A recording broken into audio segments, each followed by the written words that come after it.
Hello guys! Ayan, welcome back again to my channel and page. Ayan. So, dito nga po guys ay ipapakita ko sa inyo yung bonding time po namin ng aking mga students. Kasi after ng exam noon is nag-aya sila. Ayan, nag-aya sila para mag-bonding. Ayan, kasi nga sa sobrang stress. Ayan, sa school ay gusto naman nilang makabanding or maka-unwind. Ayan, so dito nga po, dinala ko po sila dito sa, or napag-usapan namin actually na dito kami sa Dehance Resort mag-banding. Ayan, so ito nga po, nililibot ko na kayo dito sa Dehance Resort. Ayan. So, eto nga, ipapakita ko sa inyo ang buong paligid ng Dehance Resort.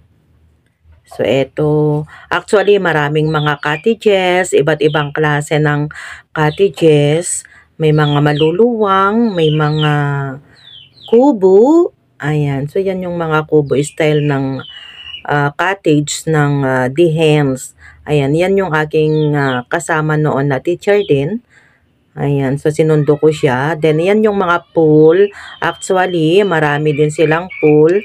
Meron silang dalawang pool na malalaki. Ayan, then meron din, of course, pambata na pool. Then, may mga slides din po siya. Ayan.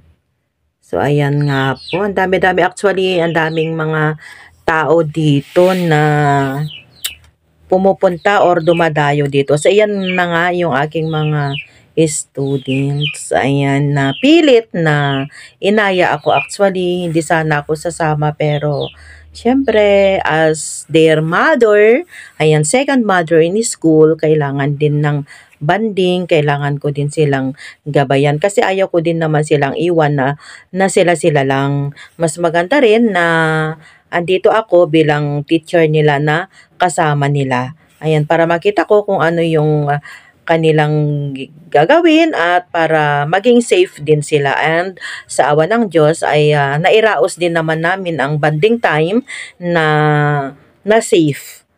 Ayan. So, ayan sila, mga tuwang-tuwa sila. Ayan. So, kasi nga naman, kapag stress na stress ka na sa school, sa dami ng mga aralin, ay kailangan mo din namang mag-refresh.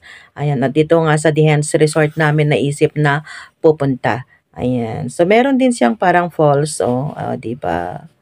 Ayan. So, maganda. Masarap maligo dito, guys. Ayan. Then, kainan time.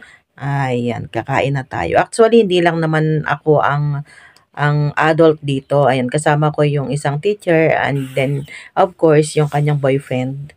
Ayan, na police. Ayan. So, ayan sila. Mga naglalaro na sila. Tuwang-tuwa sila sa kanilang paliligo.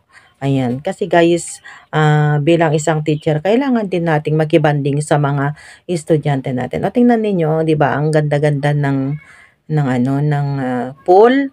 Ayan. So, ang ganda-ganda. And then, ayan nga po. Actually, hindi siya mainit kasi meron siyang tolda.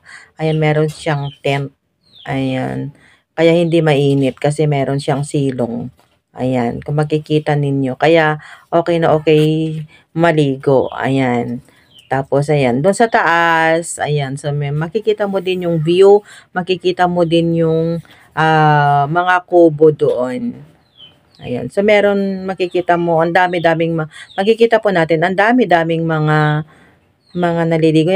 Yan po, Dehance Resort. Ayan. So, actually, guys, ang luwang-luwang po ng resort na yan. Ayan, napakaluwang. Ayan. O, kung makikita ninyo. Hindi ko lang kasi sure kung ilang square meters siya. Ayan. Oh, ayan, 'di ba? Tuwang-tuwa sila. So, aside from that pool, meron din kayong makikitang mga magagandang mga sceneries. Ayan. So, yan. Makikita mo ang bundok. 'Di ba? Ang ganda-ganda. Ayan. Tapos diyan sa baba, meron siyang traces na ginawa na out of ano bang tawag, exterior. Ayan. Tapos meron din silang napakalaking akasya. Ayan, sa gabi ang ganda-ganda niyan kasi punong-puno ng ilaw. Then ito yung kanilang parang ground. Ayan. So ayan siya. Maganda sana kung gabi makikita yung ilaw, no? Maraming ilaw. Ayan, so ito yung kanyang paligid. Ayan, pinakita ko sa inyo yun. Yung libot niya. Sa may akasya, meron din isang cottage doon sa banda ron sa pinakadulo. And then may mga hugis yung kanilang mga bougainvillea. Ayan. Then yan yung baba. Again, maluwang kasi yung traces na yan yung mga exterior. Ayan, maluwang. Tatamnan nila yan ng mga gulay daw ang itatanim nila dito. O, diba? Maluwang yan guys, maluwang. Yan, mga gulay daw ang itatanim dito eh. Ayan.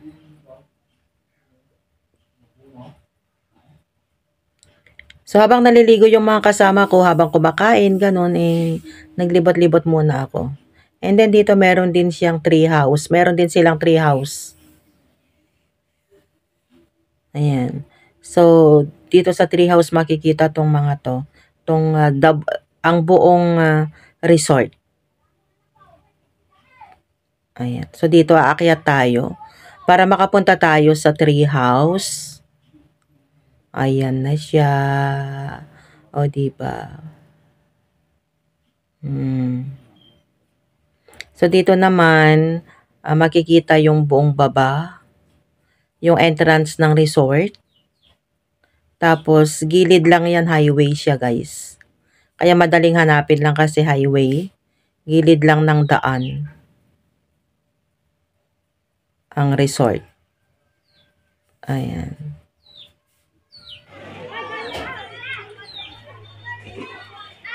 So, ayan tayo. Kinukuhanan natin ang buong paligid ng resort. Yan. Masarap dito mag-unwind guys. Yan, may mga forest din siya.